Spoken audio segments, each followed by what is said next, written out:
Olá, continuando os estudos das teorias da ação, agora vamos trabalhar com a teoria concreta. A teoria concreta surge em 1885, com seu maior defensor Adolf Bach na Alemanha.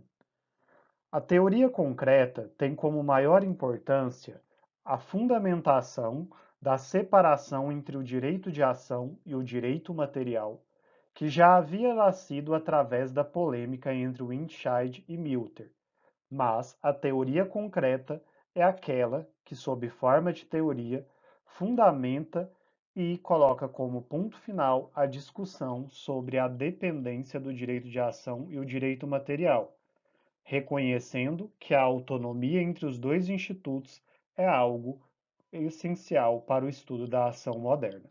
Portanto, a teoria concreta fundamenta a autonomia do direito de ação.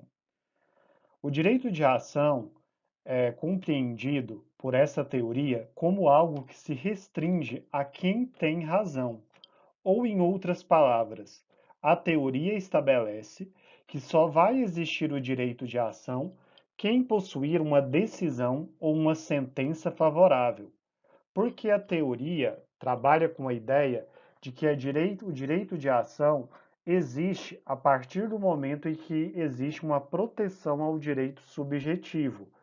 Portanto, se existe uma sentença favorável, se existe uma sentença que reconhece o pedido daquele respectivo autor, ele teve o direito de ação.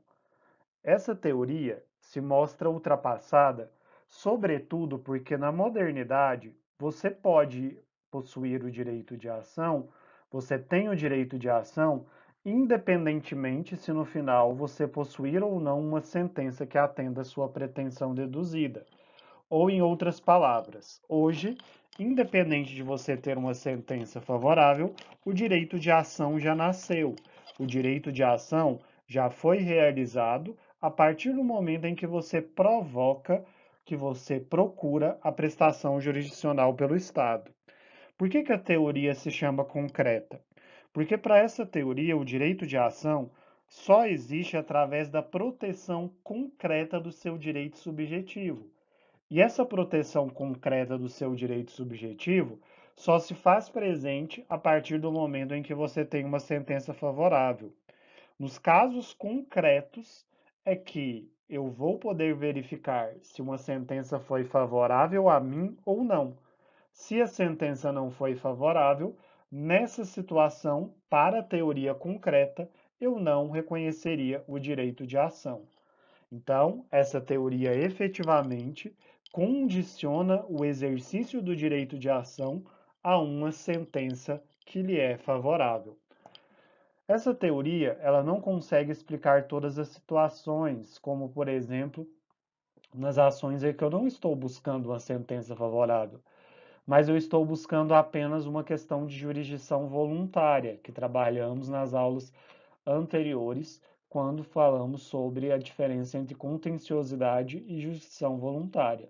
Nos casos de jurisdição voluntária, relembrando, não existe uma lide, não existe um conflito de interesse, como, por exemplo, numa situação em que se reconhece um acordo consensual, em que se acontece, por exemplo, uma separação consensual. Nesses casos, eu não estou buscando efetivamente uma sentença favorável, mas na jurisdição voluntária busco apenas uma administração. Não vou resolver o conflito de interesse, mas apenas administrar para que aquilo tenha uma situação de regularidade dentro do que é apresentado para o Poder Judiciário. Como evolução da teoria concreta, surge a teoria abstrata. A teoria abstrata, ela vai definir a ação como um direito do indivíduo perante o Estado de exigir que seja prestada a atividade jurisdicional. E aí reside a maior diferença com a teoria concreta, porque a teoria abstrata parte do pressuposto de que a ação é uma exigência da prestação da atividade jurisdicional, independentemente se possuir uma sentença favorável ou não.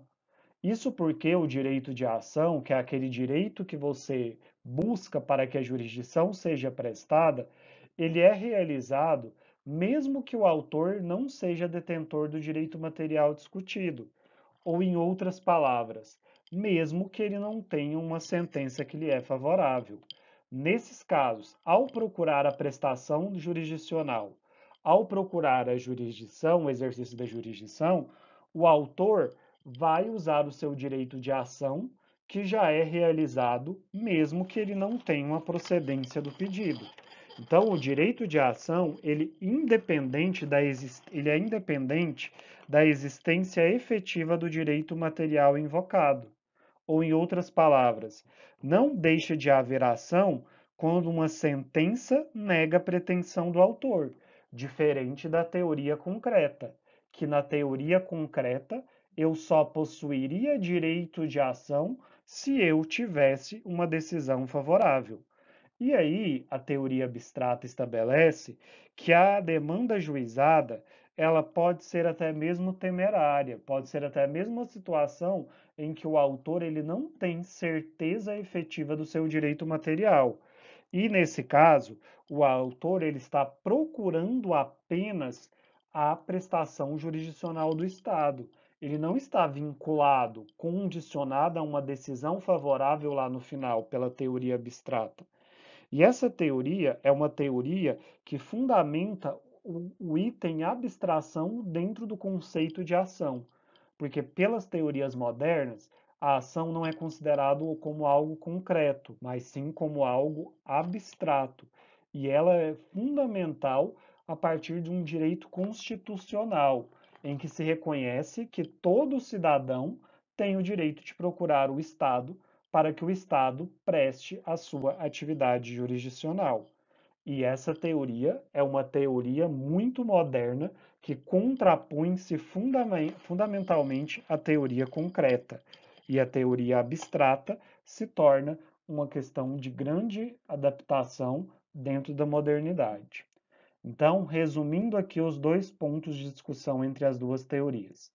A teoria concreta condiciona o exercício de ação a uma decisão favorável. A teoria abstrata não. Independentemente do juiz acatar a sua fundamentação, independente dele acatar o seu pedido ou não, você já teve o direito de ação. A ação, para a teoria abstrata, ela vai estar totalmente desvinculada do direito material e independente de você ter uma proteção concreta, ou seja, independente de você ter uma decisão favorável, você efetivamente já usou o direito de ação. Então, essas teorias são teorias básicas que fazem evoluir o conceito moderno de ação. Resumindo as teorias vistas anteriormente. Teoria imanentista civilista ou clássica. Você só tem o direito de ação se tiver o direito material. O direito de ação é totalmente dependente do direito material. Não vai existir ação se não existir o direito material. Da teoria imanentista surge a polêmica Winshai-Milter, que estabelece, e a partir dessa discussão que é feita, que a ação é independente do direito material, ou seja, ela é independente no sentido de ser autônoma. Dessa polêmica surge a teoria concreta, que reconhece a autonomia do direito de ação, mas condiciona o direito de ação a uma decisão favorável, o que não acontece na teoria abstrata, que a teoria abstrata ela estabelece que o indivíduo pode procurar o Estado para que seja prestada atividade jurisdicional, e ele procura através do uso da ação. E o direito de ação existe mesmo que você não tenha uma sentença favorável. Então, o direito de ação é um direito de prestação da jurisdição.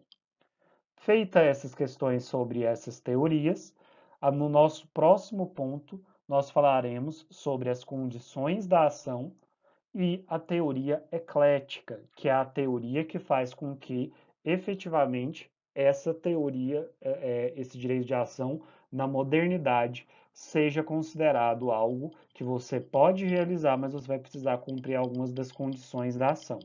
Então, ou seja, nos nossos próximos encontros, nós falaremos sobre a teoria eclética, que é a teoria que dá a ideia de condições da ação, e a partir daí nós teremos condições de formar o conceito do que significa ação. Porém, nesse momento, nós já temos condições de pegar dois pontos fundamentais sobre o conceito moderno de ação, que seria o reconhecimento de que na modernidade a ação é algo autônomo, ou seja, ela é autônoma do direito material, e é abstrato, porque ela existe independentemente de possuir uma decisão favorável.